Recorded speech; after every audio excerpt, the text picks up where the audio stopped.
Morning and welcome to this video. So today, outside as the sun is here. Not sure for how long, but let's do it. So today we're going to do handstands and handstand progressions, because obviously not everybody can possibly do the handstands against the wall.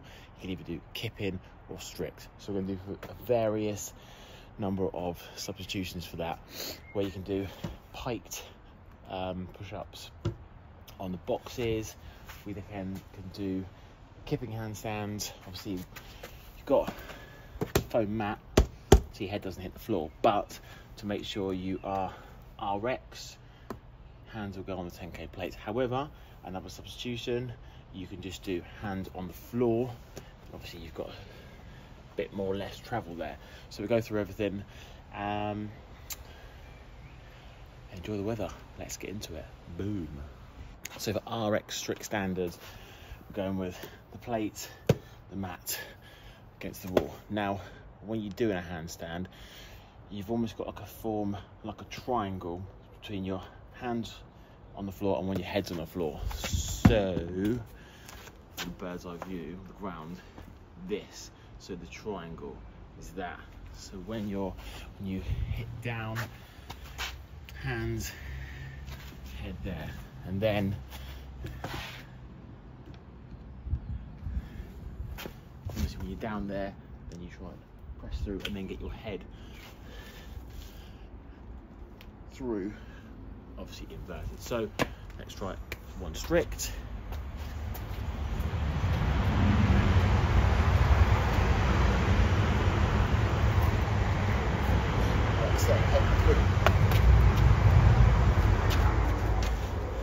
And obviously kick it down. You can either sort of walk and kick it down, or you put your hands down first and then kick up, however you best feel. So my way is, if I'm doing if you've got a padded floor, you don't really need to use the weights and the ab mat, but concrete floor, you do that. So that's sometimes where hands go down slower, otherwise you miscalculate. So again,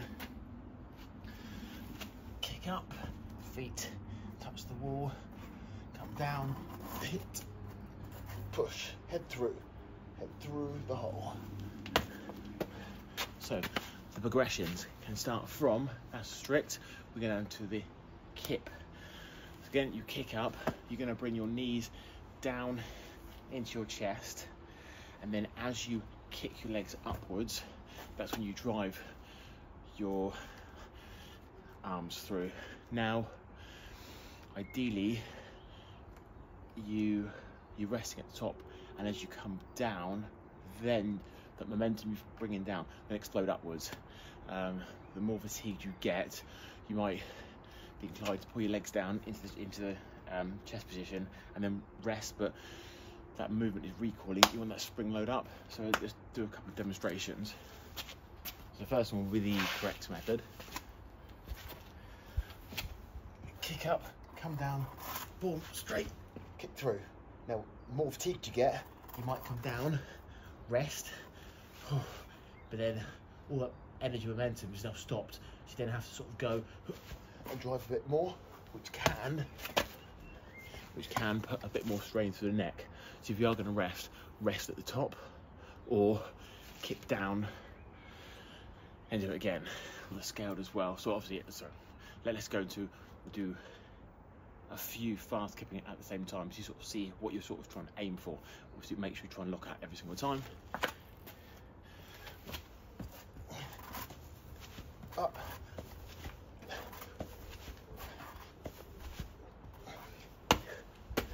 So every time your head's touching the floor, your legs coming down, that recoil, bang, so the energy is constantly moving. Now, so that's next substitute. Now, if you can't press up, not an issue.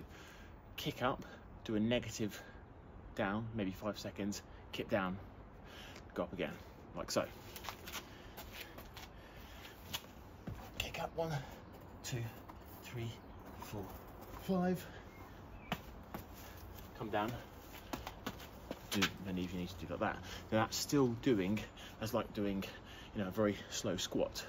You're still engaging those muscles and using, so You're still engaging the muscles and coming down nice and slowly, working them. It's just the power you don't have at the minute, not an issue. Other progressions on the scales, you can obviously have, take this away, sorry, take the plates away.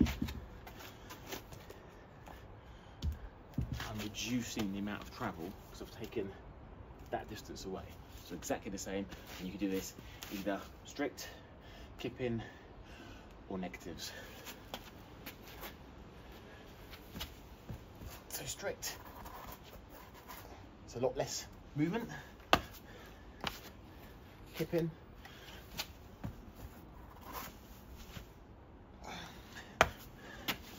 or the negative. 2, 3, 4, 5. Now, you could possibly raise this up higher and higher, but you're sort of defeating the point then. That's when, if you're finding it, if you can't lower yourself down onto there, maybe we'll go to the next scaled option. And that's where the box comes into. And this is where they call them piked push-ups, where you start at maybe say 20 inches, and you want to get your body into that sort of like L position, still with your hands shoulder width apart or however you have them, and your head forming that triangle when your head touches the floor, but you're really emphasizing the drive through everything. So let's get that set up and go into that one. You're always trying to do RX where possible. So even though we've got the box to do piked, I'm still going to have the ab mat and 2 plates to start with that, to start with the RX movement. And if you can't do that, take the plates away, but try and start the RX as possible and work from there. The idea will be place your hands, get on the box, try and get that L position and then go for it. So hands where they want to be. So you're aiming to get as close to the box as possible. Try and create that L shape, coming down, forming that triangle, and then pushing and driving through, like so. Down, through. Now, depending how close the box is, it can feel quite, you might top forward, so you might need to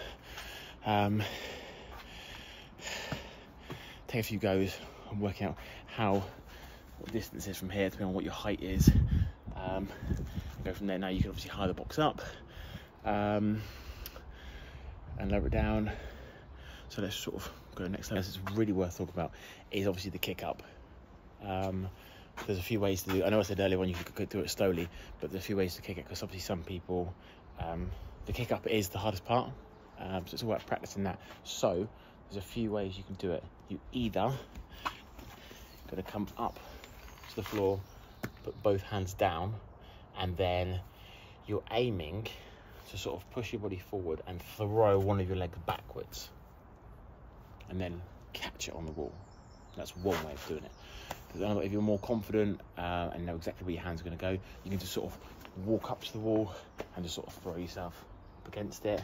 You see some people that do 2 legs, jump on it, but do whatever you feel is comfortable, because obviously it's quite a daunting experience the first time you kick up onto a wall. So let's just go through a few of those now, step by step.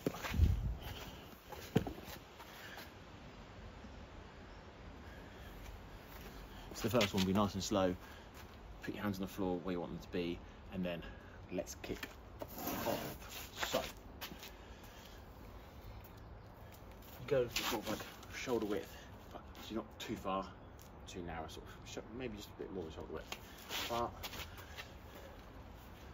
slightly turned out, however you feel comfortable. And then you're gonna kick. And then catch. Come down. Try and do one at a time. Now, or you can sort of walk in a bit more freely.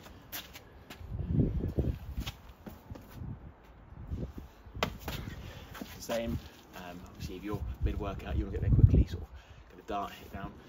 And the other one is a 2-foot kickoff if you are more gymnastic enabled and want to look cool. I've never tried this, so this could go completely wrong. 2 hands first.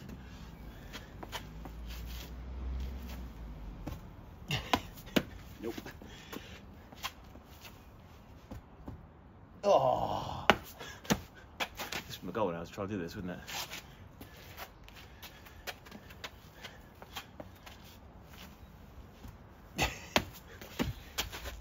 Fail. Yeah, don't want to do that. Yeah. Let's try 30 inches.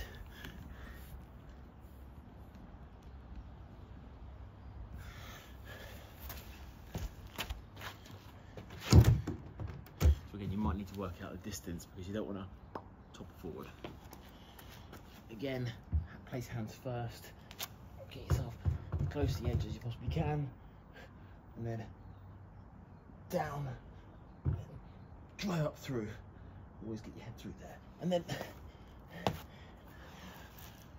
perfect. Dismount.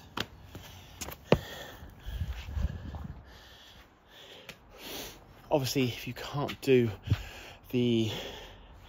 those, then you can substitute movements for normal press ups.